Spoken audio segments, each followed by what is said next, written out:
हरे कृष्ण। बजरंग बली हनुमान जी की जय। प्रिय श्रोताओं, आज मंगलवार के दिन सुनिए मंगलवार व्रत कथा। उससे पहले सुनिए ऋणमोचक मंगल स्तोत्र पाठ का हिंदी अनुवाद। हे मंगल देव, शास्त्रों में आपके जो नाम बताए गए हैं उनमें पहला नाम मंगल, दूसरा भूमिपुत्र जिनका जन्म पृथ्वी से हुआ, तीसरा ऋणहर्ता यानी कर्ज से मुक्ति दिलाने वाला, चौथा धनप्रद यानी धन को देने वाले, पांचवा स्थिरासन यानी जो अपने आसन पर अडिग रहते हैं, छठा महाकाय यानी जो बहुत बड़े शरीर वाले हैं, सातवां नाम सर्व कमावरोधक यानी कार्य में आने वाली सभी बाधाओं को दूर करने वाला है। हे मंगल देव, आपके नामों में आठवां नाम लोहित, नवां लोहितांग, 10वां साम का नाम यानी कृपा करने वाले, जिसका अर्थ सामग ब्राह्मणों के ऊपर अपनी कृपा दृष्टि को रखने वाला है, 11वां धरात्मज यानी पृथ्वी के गर्भ से उत्पन्न होने वाला, 12वां कुज, 13वां भौम, 14वां भूतिद यानी ऐश्वर्य को देने वाला, 15वां भूमि नंदन यानी पृथ्वी को आनंद देने वाला है। हे मंगल देव, आपके नामों में 16वां नाम अंगारक, 17वां यम, 18वां सर्वरोग पहारक अर्थात समस्त तरह की कठिनाइयों को दूर करने वाला, 19वां वृष्टिकर्ता अर्थात वृष्टि करने वाले यानी वर्षा कराने वाला, 20वां नाम वृष्टिहर्ता अर्थात बारिश न होने के कारण अकाल लाने वाला और 21वां नाम सर्वकाम फलप्रदा अर्थात संपूर्ण कामनाओं का फल देने वाला है। हे मंगल देव, जो मनुष्य आपके इन 21 नामों का वाचन सच्चे मन और विश्वास से करता है, उस मनुष्य के ऊपर कभी ऋण यानी कर्ज नहीं होता है और वह अथाह धन की प्राप्ति करता है। हे मंगल देव, आपकी उत्पत्ति पृथ्वी के गर्भ से हुई है। आपकी आभा आकाश में कड़कड़ाने वाली दामिनी अर्थात आकाश में चमकने वाली बिजली के समान है। सभी तरह की शक्ति को धारण करने वाले कुमार मंगल देव को मैं नतमस्तक होकर प्रणाम करती हूँ। हे मंगल देव, आपके मंगल स्तोत्र का पाठ मनुष्य को हमेशा अपने मन में किसी भी तरह के विकार को दूर कर और अपनी पूर्ण श्रद्धा और आस्था के साथ करना चाहिए। जो भी मनुष्य इस मंगल स्तोत्र का पाठ करता है और दूसरों को सुनाता है, उसके सभी कष्ट दूर हो जाते हैं। हे अंगारक अर्थात अग्नि की ज्वाला से जलने वाले, महाभाग अर्थात पूजनीय, ऐश्वर्यशाली, भक्तों के प्रति वात्सल्य यानी प्रेम रखने वाले, आपको हम नतमस्तक होकर प्रणाम करते हैं। आप हमारे ऊपर किसी दूसरे से लिया हुआ उधार को पूर्ण करवा कर्ज को हमेशा के लिए दूर कर दीजिए। हे मंगल देव, मेरे ऊपर किसी दूसरे का कोई बकाया हो तो उसे समाप्त कर दीजिए। किसी भी तरह की व्याधि हो तो उसे भी दूर कीजिए। हे मंगल देव, मेरी गरीबी को दूर कर अकाल मृत्यु के भय को दूर कीजिए। मुझे किसी भी तरह का डर, क्लेश और मन में दुख हो तो उसे भी हमेशा के लिए दूर कर दीजिए। हे मंगल देव, आपको संतुष्ट करना बहुत ही कठिन है। आप तो मुश्किल से प्रसन्न होने वाले भगवान मंगल देव हैं। आप जब किसी पर भी अपनी कृपा की बारिश करते हैं तो उसे समस्त प्रकार के सुख समृद्धि प्रदान कर देते हैं। जब आप किसी पर नाराज होते हैं तो उसकी सार्वभौम सत्ता को भी तहस नहस कर डालते हैं। हे महाराज, आप जब भी किसी से नाराज होते हैं तो अपनी अनुकृपा दृष्टि से उसे हीन कर देते हैं। आप अप्रसन्न होने पर ब्रह्मा जी, इंद्रदेव और श्री विष्णु जी के भी साम्राज्य संपत्ति को नष्ट कर सकते हैं। फिर मेरे जैसे साधारण मनुष्य की तो बात ही क्या है। प्रभु, आप सबसे शक्तिशाली और सबसे बड़े राजा हैं। हे भगवान, मैं आपसे प्रार्थना करती हूँ कि आप मुझे संतान के रूप में पुत्र प्रदान करें। मैं आपके द्वार पर आई हूँ। आप मेरी मनोकामना को पूर्ण करें। मेरे ऊपर किसी भी तरह से किसी दूसरे से उधार लिया हुआ धन न रहे। मुझे कभी दूसरों के आगे हाथ फैलाना न पड़े। मेरी गरीबी को दूर कीजिए और मेरे सभी तरह के कष्ट और क्लेशों का नाश कीजिए। जो मेरे शत्रु बन चुके हैं, उनके डर से मुझे आप मुक्त कराइए। जो भी मनुष्य इन 12 श्लोकों वाले ऋणमोचक मंगल स्तोत्र से मंगल देव की वंदना करता है, उस मनुष्य पर मंगल भगवान प्रसन्न होकर उसे धन धान्य प्रदान करते हैं। वह मनुष्य कुबेर भगवान की तरह धन संपत्ति का स्वामी बन जाता है। वह मनुष्य हमेशा युवा रहता है। श्री ऋणमोचक मंगल स्तोत्र के उच्चारण मात्र से मनुष्य को किसी भी तरह के कर्ज से मुक्ति मिल जाती है। अगर कोई मनुष्य अपने जीवन काल में अपनी आवश्यकताओं की, अपनी कामनाओं की पूर्ति के लिए किसी दूसरे मनुष्य से कर्ज लिया होता है और किसी कारणवश कर्ज चुका पाने में असमर्थ हो जाता है, तो उसे ऋणमोचक मंगल स्तोत्र का पाठ करना चाहिए। कर्ज में डूबे हुए मनुष्य इस ऋणमोचक मंगल स्तोत्र का जाप श्रद्धा और विश्वास के साथ से नियमित रूप से करता है तो उसे कर्ज से मुक्ति मिल जाती है। ऋणमोचक मंगल स्तोत्र पाठ समाप्त। सभी मिलकर प्रेम से बोलिए मंगल देव की जय। ओम हनुमते नमः। आइए अब श्रद्धा और भक्ति भाव से सुनते हैं पावन मंगलवार व्रत कथा, जो जीवन में सुख, शांति और शक्ति का संचार करती है। एक बार व्यास जी ने कहा कि एक बार नैमिषारण्य तीर्थ में 88,000 मुनि एकत्रित होकर पुराणों के ज्ञाता श्री सूत जी महाराज से पूछने लगे, हे महामुने, आपने हमें अनेक पुराणों की कथाएं सुनाई हैं। आप कृपा करके हमें ऐसा व्रत और कथा बताइए जिसके करने से संतान की प्राप्ति हो और मनुष्यों को रोग, शोक, अग्नि, सर्व दुख आदि का भय दूर हो, क्योंकि कलयुग में तो सभी जीवों की आयु बहुत कम है। फिर इस पर उन्हें रोग, चिंता, कष्ट लगे रहते हैं, तो ऐसे में वह अपना ध्यान श्री हरि के चरणों में भला कैसे लगा सकेंगे। तब श्री सूत जी बोले, हे मुनियों, आपने लोक कल्याण के लिए बहुत ही उत्तम बात पूछी है। एक बार धर्मराज युधिष्ठिर ने भगवान श्री कृष्ण से लोक कल्याण के लिए यही प्रश्न किया था। भगवान श्री कृष्ण और युधिष्ठिर के बीच जो वार्तालाप हुआ था, जो संवाद हुआ था, वो तुम्हारे सामने कहता हूँ, ध्यान देकर सुनो। एक समय पांडवों की सभा में श्री कृष्ण जी बैठे हुए थे। तब युधिष्ठिर महाराज ने भगवान श्री कृष्ण से प्रश्न किया, हे गोविंद, हे माधव, आपने मुझे अनेकों कथाएं सुनाई हैं। आज आप कृपा करके ऐसा व्रत या कथा सुनाइए जिसके करने से मनुष्य को रोग, चिंता का भय दूर हो और उसे पुत्र की प्राप्ति हो। हे प्रभु, बिना पुत्र के जीवन व्यर्थ है। पुत्र के बिना मनुष्य नरकगामी होता है। पुत्र के बिना मनुष्य पितृ ऋण से छुटकारा नहीं पा सकता और न ही उसका पुन्नग नामक नरक से उद्धार हो सकता है। इसलिए पुत्रदायक व्रत बतलाइए।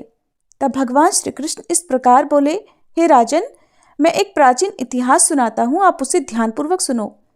कुंडलपुर नामक एक नगर था। उसमें नंदा नामक एक ब्राह्मण रहा करता था। भगवान की कृपा से उसके पास सब कुछ था, फिर भी वह बहुत दुखी था। इसका कारण यह था कि ब्राह्मण की पत्नी सुनंदा की कोई संतान नहीं थी। सुनंदा पतिव्रता थी, भक्तिपूर्वक श्री हनुमान जी की आराधना किया करती थी। मंगलवार के दिन व्रत करके अंत में भोजन बनाकर हनुमान जी को भोग लगाने के बाद स्वयं भोजन करती थी। एक बार मंगलवार के दिन वह ब्राह्मणी घर के काम की अधिकता के कारण हनुमान जी को भोग न लगा सकी, तो उसे इस बात पर बहुत दुख हुआ। उसने कुछ भी नहीं खाया और मन में प्रतिज्ञा की कि अब तो अगले मंगलवार को ही हनुमान जी को भोग लगाकर मैं अन्न जल ग्रहण करूंगी। ब्राह्मणी सुनंदा प्रतिदिन भोजन बनाती, श्रद्धापूर्वक पति को खिलाती, किंतु खुद भोजन नहीं करती और मन ही मन श्री हनुमान जी की आराधना किया करती थी। इसी प्रकार 6 दिन गुजर गए और ब्राह्मणी सुनंदा अपने निश्चय के अनुसार भूखी प्यासी निराहार रही। अगले मंगलवार को ब्राह्मणी सुनंदा प्रातःकाल ही मूर्छित होकर गिर पड़ी। ब्राह्मणी सुनंदा की इस असीम भक्ति के प्रभाव से बजरंगबली हनुमान जी बहुत प्रसन्न हुए और प्रकट होकर बोले, सुनंदा, मैं तेरी भक्ति से बहुत प्रसन्न हूँ, तू उठ और कोई वर मांग। सुनंदा अपने आराध्य देव श्री हनुमान जी को देखकर आनंद की अधिकता से विह्वल होकर श्री हनुमान जी के चरणों में गिरकर बोली, हे प्रभु, मेरी कोई संतान नहीं है, कृपा करके मुझे संतान प्राप्ति का आशीर्वाद दे दीजिए, तो आपकी अति कृपा होगी। तब बजरंगबली जी बोले, तेरी इच्छा अवश्य पूर्ण होगी, तुझे एक कन्या पैदा होगी, उसके अष्टांग प्रतिदिन सोना दिया करेंगे। ऐसा कहकर बजरंगबली हनुमान जी अंतर्ध्यान हो गए। अब तो सुनंदा बहुत प्रसन्न हुई और सभी समाचार अपने पति से कह सुनाया। ब्राह्मण देव कन्या का वरदान सुनकर कुछ दुखी हुए, किंतु सोना मिलने की बात सुनी तो बहुत प्रसन्न हो गए। सोचा कि ऐसी कन्या के साथ तो मेरी निर्धनता भी दूर हो जाएगी।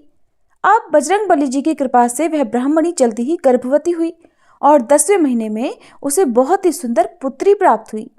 वह पुत्री अपने पिता के घर में ठीक उसी तरह से बढ़ने लगी जिस प्रकार शुक्ल पक्ष का चंद्रमा बढ़ता है। 10वें दिन ब्राह्मण ने उस बालिका का नामकरण संस्कार कराया। उसके कुल पुरोहित ने उस बालिका का नाम रत्नावली रखा, क्योंकि यह कन्या सोना प्रदान किया करती थी। इस कन्या ने पूर्व जन्म में बड़े ही विधान से मंगलदेव का व्रत किया था। रत्नावली का अष्टांग बहुत सा सोना देता था।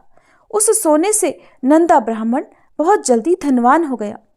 अब उनके पास बहुत सारा धन था, जिस कारण वह ब्राह्मणी भी अभिमान करने लगी। समय बीतता रहा। अब रत्नावली 10 वर्ष की हो चुकी थी। एक दिन जब नंदा ब्राह्मण बहुत प्रसन्न था, तब सुनंदा ने अपने पति से कहा कि मेरी पुत्री रत्नावली विवाह के योग्य हो गई है, अतः आप कोई सुंदर और योग्य वर देखकर इसका विवाह करा दीजिए। ये सुनकर ब्राह्मण बोला, अभी तो रत्नावली बहुत छोटी है। तब ब्राह्मणी बोली, शास्त्रों की आज्ञा है कि कन्या 8 वर्ष में गौरी, 9 वर्ष में राहिणी, 10वें वर्ष में कन्या, इसके बाद रजस्वला हो जाती है। गौरी के दान से पाताल लोक की प्राप्ति होती है, राहिणी के दान से वैकुंठ लोक की प्राप्ति होती है, कन्या के दान से इंद्रलोक में सुखों की प्राप्ति होती है। अगर हे पतिदेव रजस्वला का दान किया जाता है तो घोर नरक की प्राप्ति होती है। इस पर वह ब्राह्मण बोला कि अभी तो रत्नावली मात्र 10 ही वर्ष की है और मैंने तो 16-16 साल की कन्याओं के विवाह कराए हैं, अभी जल्दी क्या है। तब ब्राह्मणी सुनंदा कहने लगी, लगता है आपको बहुत अधिक लोभ हो गया है। शास्त्रों में कहा गया है कि माता पिता और बड़ा भाई रजस्वला कन्या को देखते हैं तो वह अवश्य ही नरकगामी होते हैं। तब ब्राह्मण बोला, अच्छी बात है, कल मैं अवश्य ही योग्य वर की तलाश में अपना दूत भेजूंगा। दूसरे दिन ब्राह्मण ने अपने दूत को बुलाया और आज्ञा दी कि जैसी सुंदर मेरी कन्या है वैसा ही सुंदर वर उसके लिए तलाश करो। अब वह दूत अपने स्वामी की आज्ञा पाकर निकल पड़ा। पंपई नगर में उसने एक सुंदर लड़के को देखा। ये बालक एक ब्राह्मण परिवार का बहुत गुणवान पुत्र था। इसका नाम था सोमेश्वर। दूत ने इस सुंदर और गुणवान ब्राह्मण पुत्र के बारे में अपने स्वामी को पूरा परिचय दिया। ब्राह्मण नंदा को भी सोमेश्वर अच्छा लगा और फिर शुभ मुहूर्त में विधिपूर्वक कन्यादान करके ब्राह्मण ब्राह्मणी संतुष्ट हुए। परंतु ब्राह्मण के मन में तो लोभ समाया हुआ था। उसने कन्यादान तो कर दिया था, लेकिन वह बहुत ज्यादा बेचैन था। उसने सोचा कि रत्नावली तो अब चली जाएगी और मुझे इससे जो सोना मिलता था वो अब नहीं मिलेगा। मेरे पास जो धन था कुछ तो इसके विवाह में खर्च हो गया और जो बचा हुआ है वो भी कुछ दिनों के बाद समाप्त हो जाएगा। मैंने तो इसका विवाह करके बहुत बड़ी भूल कर दी है। अब कोई ऐसा उपाय हो कि रत्नावली मेरे घर में ही बनी रहे, अपनी ससुराल ना जाए। लोभ रूपी राक्षस ब्राह्मण के मस्तिष्क पर छाता जा रहा था। रात भर वह अपने बिस्तर पर बेचैनी से करवटें बदलते बदलते बेचैन रहा और उसने एक बहुत ही क्रूर निर्णय लिया। उसने विचार किया कि जब रत्नावली को लेकर उसका पति सोमेश्वर अपने घर जाएगा तो वह रास्ते में छुपकर सोमेश्वर का वध कर डालेगा और अपनी लड़की को अपने घर ले आएगा, जिससे नियमित रूप से उसे सोना भी मिलता रहेगा और समाज का कोई भी मनुष्य उसे दोष भी नहीं दे सकेगा। प्रातः हुई तो नंदा और सुनंदा ने अपने जमाई तथा लड़की को बहुत सारा धन देकर विदा किया। सोमेश्वर अपनी पत्नी रत्नावली को लेकर ससुराल से अपने घर की तरफ चल दिया। ब्राह्मण नंदा महालोभ के वशीभूत होकर अपनी मति भ्रष्ट कर चुका था। पाप पुण्य का उसे कोई विचार ही नहीं रहा। अपने भयानक और क्रूर निर्णय को अंजाम देने के लिए उसने अपने दूत को मार्ग में अपने जमाई का वध करने के लिए भेज दिया था, ताकि रत्नावली से मिलने वाला सोना उसे हमेशा प्राप्त होता रहे और वो कभी निर्धन न हो सके। ब्राह्मण के दूत ने अपने स्वामी की आज्ञा का पालन करते हुए उसके जमाई सोमेश्वर का मार्ग में ही वध कर दिया।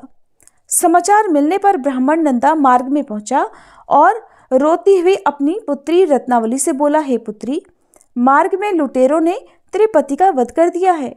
भगवान की इच्छा के आगे किसी का कोई वश नहीं चलता। अब तू घर चल, वहां पर ही रहकर शेष जीवन बिताना।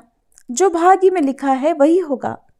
अपने पति की अकाल मृत्यु से रत्नावली बहुत दुखी हुई। करुण क्रंदन और रोते हुए वह अपने पिता से कहने लगी कि हे पिताजी, इस संसार में जिस स्त्री का पति नहीं है उसका तो जीना व्यर्थ है। मैं अपने पति के साथ ही अपने शरीर को जला दूंगी और सती होकर अपने इस जन्म को, माता पिता के नाम को और सास ससुर के यश को सार्थक करूंगी। ब्राह्मण नंदा अपनी पुत्री रत्नावली के वचनों को सुनकर बहुत दुखी हुआ। सोचने लगा, मैंने तो व्यर्थ ही जमाई वध का पाप अपने सिर ले लिया। रत्नावली तो उसके पीछे अपने प्राण तक देने को तैयार है। मेरा तो दोनों तरफ से मरण हो गया। धन तो अब मिलेगा नहीं, जमाई वध के पाप के फलस्वरूप अब यम यातना भी भुगतनी पड़ेगी। यह सोचकर वह बहुत खिन्न हो गया। सोमेश्वर की चिता बनाई गई। रत्नावली सती होने की इच्छा से अपने पति का सिर अपनी गोद में रखकर चिता में बैठ गई। जैसे ही सोमेश्वर की चिता को अग्नि लगाई गई, वैसे ही प्रसन्न होकर मंगलदेव वहां प्रकट हुए और बोले, हे रत्नावली, मैं तेरी पति भक्ति से बहुत प्रसन्न हूँ, तू वर मांग। रत्नावली ने अपने पति का जीवन दान मांग लिया। तब मंगलदेव बोले, रत्नावली, तेरा पति अजर अमर है, ये महाविद्वान भी होगा और इसके अलावा तेरी जो इच्छा हो वो वर मांग। तब रत्नावली बोली, हे ग्रहों के स्वामी, यदि आप मुझ पर प्रसन्न हैं तो मुझे ये वरदान दीजिए कि जो भी मनुष्य मंगलवार के दिन प्रातःकाल लाल पुष्प, लाल चंदन से पूजा करके आपका स्मरण करे, उसे कोई रोग व्याधि न हो, स्वजनों का कभी वियोग न हो, सर्प, अग्नि और शत्रुओं का कोई भय न रहे, और जो स्त्री मंगलवार का ये व्रत करे वो कभी विधवा न हो। तब मंगलदेव तथास्तु कहकर वहीं अंतर्ध्यान हो गए। सोमेश्वर मंगलदेव की कृपा से जीवित हो उठा। अब रत्नावली अपने पति को पुनः प्राप्त कर बहुत प्रसन्न हुई और मंगलदेव का व्रत वह प्रत्येक मंगलवार को करके व्रतराज और मंगलदेव की कृपा से इस लोक में सुख ऐश्वर्य को भोगते हुए अंत में अपने पिता के साथ स्वर्गलोक को गई। इस प्रकार मंगलवार व्रत की पावन कथा समाप्त होती है। जो भक्त मन से इस कथा को सुनते और व्रत का पालन करते हैं, उन पर भगवान श्री राम और बजरंगबली हनुमान जी की विशेष कृपा होती है। उनके जीवन से सभी दुख, बाधाएं और डर दूर हो जाते हैं